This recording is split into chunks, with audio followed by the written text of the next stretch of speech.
You're listening to the Greeks Gridiron, live with Ethan Haristodoulou. What's up, everyone, and welcome back to the Greeks Gridiron and to another edition of This Week in the USFL, where we go over some of the big news from this past week, all things USFL. So, for my USFL fans, make sure you comment down below as we're running through these stories. Let me know your thoughts. Let me know your opinions. We're talking the tickets. We're talking a little quick recap of the USFL Draft, a signing by the Breakers, and also some betting odds that just came out recently. So, a bunch of stories thrown together for you all. First one that we're starting off with, this is more of just a recap and just a brief mention, if anything. The USFL Draft obviously took place this past Tuesday at 1 p.m. Eastern Time. 80 players were drafted through 10 different rounds. It's obviously still up in the air as to who of these draftees are going to be playing in the USFL this season, but it's more so to be looked at as kind of like a rights claiming draft more than anything else. Because if any of these players that were drafted by these teams do opt to play for the USFL, whether it's this season, next season, 2, 3, 4 years down the line, whatever it may be, their rights belong to their respective teams that drafted them. So we're just going to kind of have to wait and see. I am kind of anticipating that we're going to be seeing probably something along the lines of maybe 20 or 30 players from the draft ending up in the USFL. I definitely think that's a good possibility there. Obviously, would you like to see more than that? If we could get to like 50%, I think that would even be awesome. But there are definitely some players within that draft that were selected that felt like very strong just rights claims. We want this guy if the opportunity presents itself more than anything else. Malik Cunningham is a guy who I feel like being drafted by the Stallions, while that is appealing with them being champions, I feel like he'll probably find himself on a practice squad somewhere. And then with that in mind, it really just boils down to, do these players want to try to be one of 93 men on a summer roster in the NFL, or would they rather be playing, say, real live action football, putting on game tape where, you know, if a coach from the NFL is sitting on his couch on a Saturday or Sunday during this time where they have off and the USFL is playing, maybe a player or two flashes and catches their eye and they opt to try to bring them in. So players will have to weigh that, but we'll just have to wait and see. But I'm really looking forward to seeing what the final numbers end up being as far as players that do and do not end up in the USFL as soon as just this season alone, and maybe another year or two down the line to see where things really shake out. Now, on to some more news team specific. We're looking at the Breakers, the New Orleans Breakers, that is, the team that I myself am rooting for.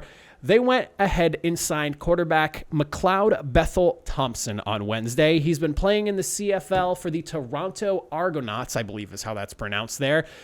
Talk about, I would say, somewhat of a controversial signing based off of what I've read. Some people not necessarily thrilled with the fact that he is a 34-year-old quarterback, while people probably want to see more younger, give him a chance kind of guys. You're obviously opting for a veteran here, somebody who has NFL experience, CFL experience. He won the Grey Cup just last year with the Argonauts, leading the league in passing yards with 4,731 total, 23 touchdowns. He had 15 picks and a 66.8% completion percentage in the 17 games he played.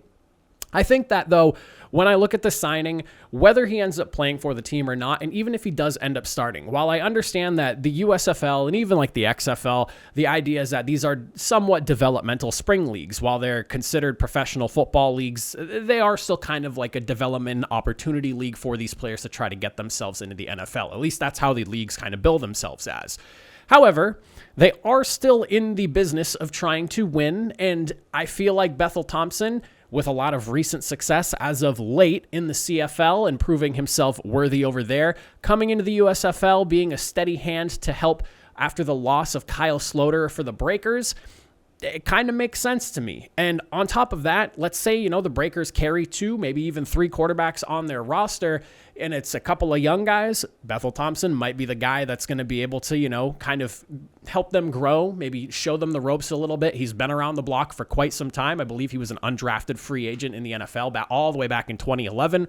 So we'll see how things shake out for him. But again, for me personally, while I understand the whole why wouldn't you want to have like a younger quarterback, if you're going to bring in a younger quarterback too, and this is something else to think about, let's say he has a really strong season, odds are probably going to get nabbed up by the NFL. Some teams' practice squad's going to want to bring him in. So, I mean, again, yeah, is it an opportunity type of league? Sure, but they are still in the business of trying to win a championship at the end of the day.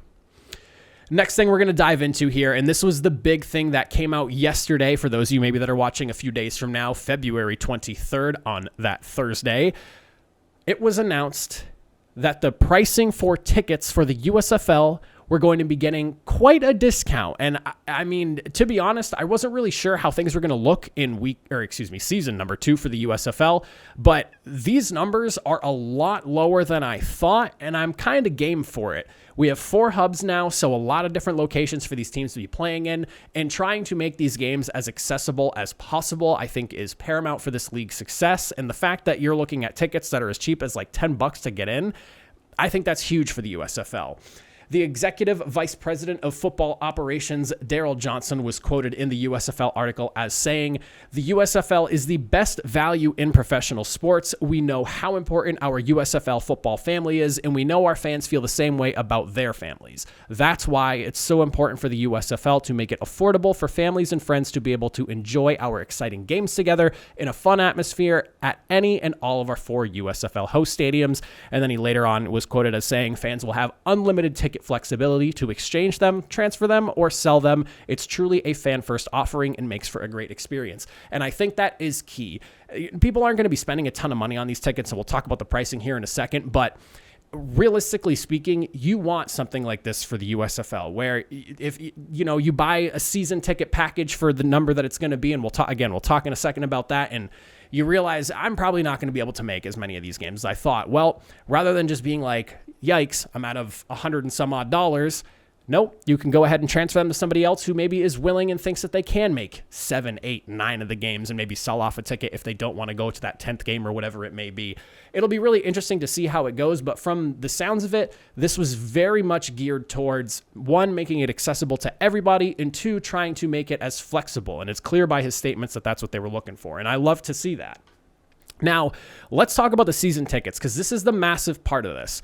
The season tickets are coming with a load of perks here. They were bulleted pointed out in that article as well. First one being the ability to purchase additional tickets for family and friends at their season ticket holder price rather than paying the actual full price for a regular singular ticket. That is huge because that incentivizes getting more people there, obviously in large groups. The ability to purchase tickets at other USFL stadiums at their season ticket holder price, awesome as well. Access to dedicated account executives and payment plan options to fit any budget. So realistically speaking, and just to kind of start rattling off some of the numbers here, I'm seeing a lot of like $100, $120 for season tickets for all four of the locations. If you can only afford $10 a month for a year, it sounds like that's going to be a real possibility. I'm assuming they'll probably partner with like Affirm payment plans or something like that. You see that kind of stuff around all the time these days. So the fact that they're willing to let you break it down into payment plans, whether that's 4 months, 6 months, maybe 8 or 12 months, however long they end up allowing it to go, that's fantastic, because then you don't have to sit there and say, well, yeah, I don't necessarily have $100 and some odd to spend, but, I have $20 right now I can throw down, and if you give me another few months, I can, pay off the tickets. Boom. The option is there for you. They're also diving into the NFT side of things. If anyone was part of the USFL last year and some of the NFT offerings that they had, there was a way to scoop up a team NFT type thing. To be honest with you, I didn't really look into it a ton. I did get one myself, but I have not really done anything with it. I believe it was called like the USFL Fan Pass, and I think it's just sitting in a wallet that I have somewhere. So I'm not really too far into that side of things. I don't really dive into NFTs that much, to be completely honest with you. But for those of you that like that kind of stuff, it is there for you. Digital ticket transfer, fantastic. Make it as easy as possible. Premium ticket access to stadium clubs where available. The ability to post on the secondary market to recoup money when fans can't attend, as we had mentioned a second ago. Ability to take tickets from a game that will be missed and have double the seats to another game. That is pretty sweet if you ask me. And you can go straight to USFL.com. You get to place a $25 deposit and you can get yourself priority seating. So this is like, as for the fans, as I feel like I have seen as far as ticketing goes, especially as someone who has gone to sporting events, concerts, music festivals, I feel like the ticketing experience is kind of like it's almost like a leap of faith, and hopefully all things work out well when it comes time for you to go to the event that you want to go to. This is like something I have not really seen, at least in the ticketing experiences that I have had. This is as for the fans as it can possibly get, and I think it's fantastic. Now, with all that conversation being said, I'm going to go ahead and throw up on the screen here to my left, or to my right, your left.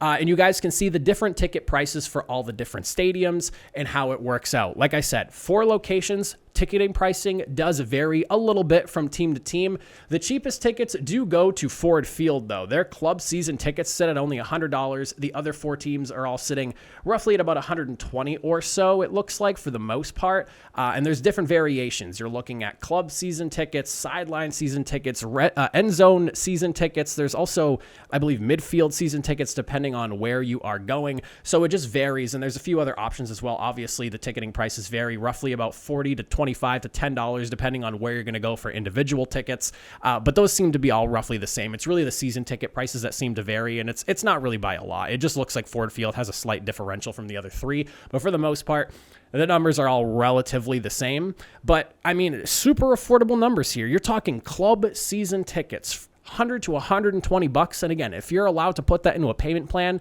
to say over 6 months, 4 months, 8 months, 12 months, I mean, you're talking minimal dollars per pay and per payment. And it's a $25 deposit. Who doesn't have $25 laying around for something like this, especially if you're really looking to go to a game? This is like massive. It's absolutely massive.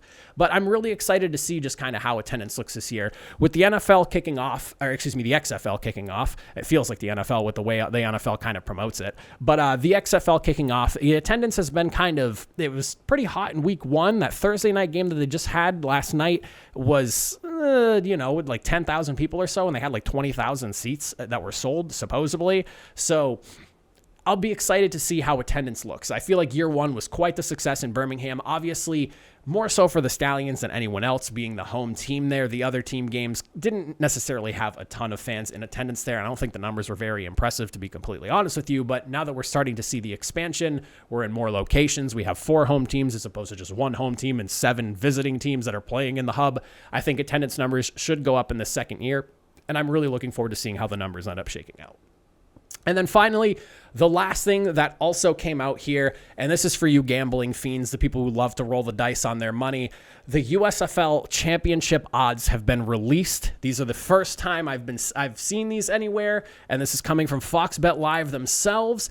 Teams with the best odds to win this year's USFL title. At number 1, we are looking at the Stallions at plus 300, the defending and reigning champions. The Generals are actually knotted up with them at plus 300 themselves.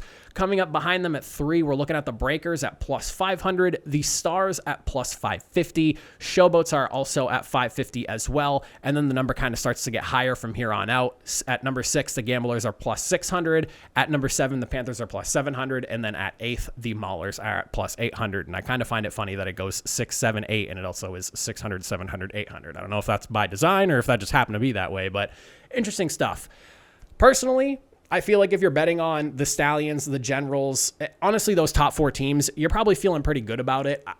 I think that there's a little bit of an uphill climb for teams like the Maulers and the Panthers and the Gamblers for a multitude of reasons, and we're not going to dive into that right now. But just based off the performance of the teams and struggles on offense for especially the bottom 3 teams, I feel like if you're betting for anyone, you're probably looking at like those top 4 teams as your most likely, at least right now, and it obviously is reflected that way. But the Showboats, I feel like, are an interesting wild card because how much turnover as far as, or I guess like holdover from the last team when the Tampa Bay Bandits kind of folded for the time being at least, and then becoming the Memphis Showboats. How many of those players kind of just rolled on over to the Showboat side of things, and based off of pickups and things like that, how do the Showboats really fare? Because they are truly kind of like the wild card. Yeah, we've seen head coaching changes and things like that, and there's obviously going to be roster turnover, especially with another spring football league going on right now as well. A handful of people left for the XFL.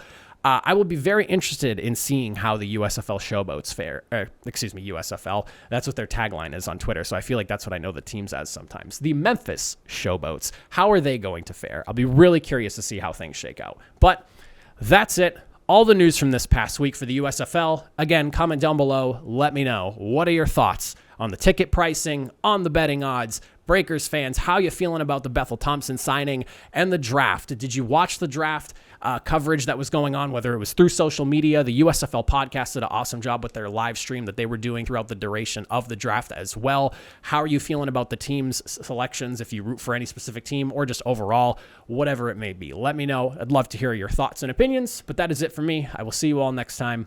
Have a good one.